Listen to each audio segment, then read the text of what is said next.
नमस्कार, मी संकेत Deshpande. Top news Marathi चॅनलमध्ये आपलं स्वागत.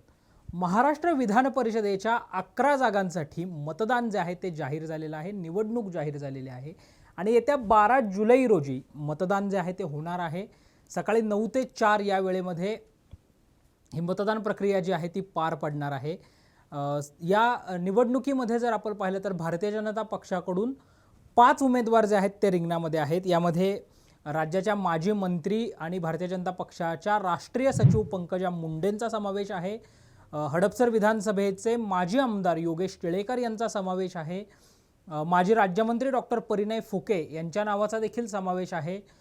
पिंपरी चिंचवड विधानसभेचे प्रमुख अमित गोरखे यांच्या नावाचा समावेश आहे आणि माजी कृषी राज्यमंत्री सदाभाऊ खोत यांच्या नावाचा देखील भाजपाच्या उमेदवारांच्या यादीमध्ये समावेश आहे. शिंदेंच्या शिवसेनेकडून माजी खासदार भावना गवळी आणि माजी खासदार कृपाल तुमाणे यांना जी आहे ती राज्यसभेची उमेदवारी देण्यात आलेली आहे. अजित पवारांच्या राष्ट्रवादी काँग्रेस पक्षाकडून शिवाजीराव गर्जे आणि राजेश विटेकर यांना जी आहे ती विधान परिषदेची उमेदवारी जी आहे ती मिळालेली आहे. महायुती म्हणून जर आपण पाहिलं तर भाजपाचे 5, शिंदेंच्या शिवसेनेचे 2 आणि अजित पवारांच्या राष्ट्रवादीचे 2 असे 9 उमेदवार जे आहेत ते विधान परिषदेच्या रिंगणामध्ये आहेत. इकडे महाविकास आघाडी म्हणून जर आपण पाहिलं तर शेतकरी कामगार पक्षाचे नेते भाई जयंत पाटील यांच्या नावाचा जो आहे तो विधान परिषदेच्या उमेदवारांच्या यादीमध्ये समावेश आहे. काँग्रेस पक्षाकडून राष्ट्रीय काँग्रेस पक्षाकडून प्रज्ञा राजीव सातव यांना पुन्हा एकदा विधान परिषदेची उमेदवारी जी आहे ती देण्यात आलेली आहे. तर शिवसेना उद्धव बाळासाहेब ठाकरे पक्षाकडून उद्धव ठाकरेंचे निकटवर्तीय मिलिंद नार्वेकर यांना विधान परिषदेची उमेदवारी जी आहे ती देण्यात आलेली आहे. अनेक विश्लेषक, अनेक नेते, अनेक जुने जाणते पत्रकार असं विश्लेषण करताना सांगत होते की कदाचित महाराष्ट्र विधान परिषदेची निवडणूक जी आहे ती बिनविरोध करण्याकडे सर्व पक्षांचा कल जो आहे तो असू शकतो. मात्र आता 11 जागांसाठी 12 उमेदवार आल्यानं जवळपास ही निवडणूक होणार हे निश्चित झालेलं आहे. या निवडणुकीमध्ये जर आपण पाहिलं तर अशा विधान परिषदेची निवडणूक असेल किंवा राज्यसभेची निवडणूक असेल तर या निवडणुकीमध्ये क्रॉस वोटिंग होण्याची शक्यता जी आहे ती मोठ्या प्रमाणावर असते. शेवटच्या उमेदवाराला क्रॉस वोटिंगचा जो आहे तो मोठा सामना करावा लागतो असं चित्र जे आहे ते पाहायला मिळतंय. संख्याबळाच्या आधारावर जर आपण पाहिलं तर भाजपाचे साधारणतः 8 उमेदवार जे आहेत ते विजयी होऊ शकतात असं बोललं जात आहे. आणि म्हणजे भाजपाचं जर आपण पाहिलं तर भाजपाने जे 5 उमेदवार दिलेले आहेत, भाजपाकडे आत्ता 105 आमदार आहेत. भाजपाकडे जे 106 आमदार होते त्यापैकी अकोला पश्चिमचे आमदार गोवर्धन शर्मा यांचं निधन झालेलं आहे आणि त्यामुळे भाजपाकडच्या आमदारांची संख्या जी आहे ती 105 इतकी आहे. आवश्यक मतांचा कोटा 23 आहे, त्यामुळे 23 गुणिले 5 जर आपण केलं तर 115 होतात. त्यामुळे सदाभाऊ खोत यांना निवडून यायचं असेल तर सदाभाऊ खोत यांना महायुतीतील घटक पक्षांच्या मित्रपक्षांच्या मदतीने जे आहे ते निवडून यावं लागणार आहे. मग महायुतीचे मित्रपक्ष कोण, तर त्याच्यामध्ये बच्चू कडूंच्या प्रहारचे 2 आमदार आहेत. जनसुराज्य पक्षाच्या रूपानं विनय कोरेंच्या रूपाने 1 आमदार जो आहे तो महायुतीबरोबर आहे. तर रवी राणांसारखं 1 आमदार जे आहेत ते त्यांचं समर्थन महायुतीला असल्याचं आपल्याला पाहायला मिळतंय.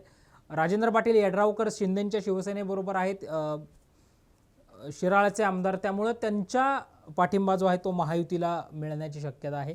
त्यामुळे अपक्ष आमदार आणि मित्रपक्षाचे सहयोगी पक्ष यांच्या मदतीनं जे आहे ते सदाभाऊ खोत यांना विजयी जे आहे ते व्हावं लागणार आहे. इकडे जर आपण महाविकास आघाडीकडे पाहिलं तर काँग्रेसच्या उमेदवार प्रज्ञा सातव या विजयी होऊ शकतात. जयंत पाटील जे आहेत शेतकरी कामगार पक्षाचे, त्यांना राष्ट्रवादी काँग्रेस पार्टी शरदचंद्र पवार पक्षाने पाठिंबा दिलेला आहे. त्यामुळे शरद पवारांच्या सोबत असणारे 15 आमदार आणि महायुतीतले काही घटक पक्ष आणि काँग्रेसचे जे उर्वरित 23 प्रज्ञा सातव यांना मतदान झाल्यानंतरचे उर्वरित जे आमदार आहेत त्यांच्या मदतीने कदाचित जयंत पाटील जे आहेत ते विजयी होऊ शकतात असं बोललं जात आहे. मात्र मिलिंद नार्वेकरांच्या बाबतीत जर आपण बोललो तर मिलिंद नार्वेकरांना ठाकरे गटाची मतं आणि महाविकास आघाडीमधल्या सहयोगी घटक पक्षांची मतं जी आहेत त्यांच्या बाबतीमध्ये त्यांची मतं घेऊन जे आहे ते विजयी व्हावं लागणार आहे. असं साधारणतः चित्र जे आहे ते आपल्याला या ठिकाणी पाहायला मिळतंय. या निवडणुकांमध्ये क्रॉस वोटिंगची शक्यता जी आहे ती मोठ्या प्रमाणावर आपल्याला पाहायला मिळते. म्हणजे आपण जर मागच्या निवडणुकीचा रेफरन्स घेतला 2022च्या निवडणुकीचा, तर 2022मध्ये जी विधान परिषदेची निवडणूक झाली, या विधान परिषदेच्या निवडणुकीमध्ये जर आपण पाहिलं तर भाजपाने 5 उमेदवार त्यावेळी देखील रिंगणामध्ये उतरवले होते, ज्याच्यामध्ये श्रीकांत भारती यांचा समावेश होता, राम शिंदेंचा समावेश होता, किंवा प्रसाद लाड, प्रवीण दरेकर, उमा खापरे या नावांचा जो आहे तो समावेश होता. यावेळी प्रसाद लाड हे भाजपाचे 5वे उमेदवार जे आहेत ते होते. त्यांनी काँग्रेसचे जे पहिल्या पसंतीचे उमेदवार होते चंद्रकांत हंडोरे यांचा पराभव केला आणि प्रसाद लाड यांची विधान परिषदेमध्ये एंट्री झाली. ते विधान परिषदेचे आमदार बनले. यावेळी मोठं क्रॉस वोटिंग जे आहे ते चंद्रकांत हंडोरेंच्या बाबतीमध्ये पाहायला मिळालं होतं आणि त्याचा फायदा जो आहे तो प्रसाद लाड यांना झाला. प्रसाद लाड हे विजयी झाले. आत्ताही विधान परिषदेच्या निवडणुकीमध्ये आता निवडणूक होणार हे तर जवळपास अटळ आहे, कारण 11 जागांसाठी 12 अर्ज जे आहेत ते अर्ज आलेले आहेत आणि त्यामुळं आता कोणता उमेदवार डेंजर झोनमध्ये जाणार हे पाहण्यासाठी किंवा कोणत्या उमेदवाराचा पराभव होणार हे आणि महायुतीचे नेमके किती उमेदवार विजयी होतात, महाविकास आघाडीचे नेमके किती उमेदवार विजयी होतात हे पाहण्यासाठी आपल्याला 12 जुलैची वाट जी आहे ती पाहावी लागणार आहे. अशाच ताज्या आणि महत्त्वपूर्ण बातम्यांसाठी पाहत रहा टॉप न्यूज मराठी, आपला महाराष्ट्र आपली बातमी.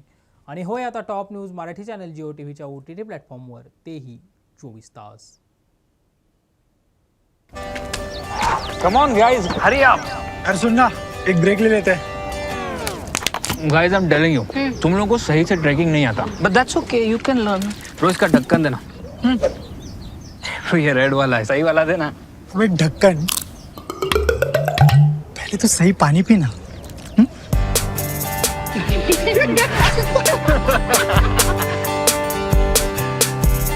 Manikchand Oxyrich, proudly Indian.